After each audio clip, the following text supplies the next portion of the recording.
আজকে আমরা প্রতীতি সংকলন বিষয় নিয়ে আলোচনা করব। প্রথমে এর সংজ্ঞা আলোচনা করব, তারপর এর সমীকরণ আলোচনা করব। তাহলে সংজ্ঞাটা হলো,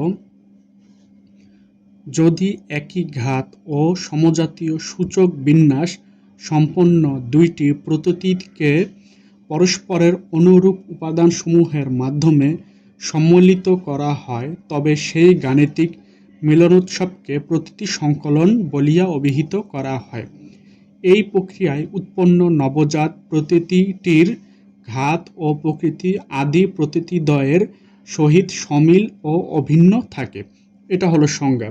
এরপর আমরা লিখব, ধরা যাক এ পি কিউ আর এবং বি পি কিউ আর দুইটি প্রতীতি, ইহারা সমজাতীয় বলিয়া ইহাদিকের সংকলন সম্ভব। যদি লব্ধি Pratiti C P Q R হয়, তবে কি পাওয়া যাচ্ছে? দুইটার যোগফল আকারে পাওয়া যাচ্ছে। তাহলে এটাই হলো কি? প্রতীতি সংকলন।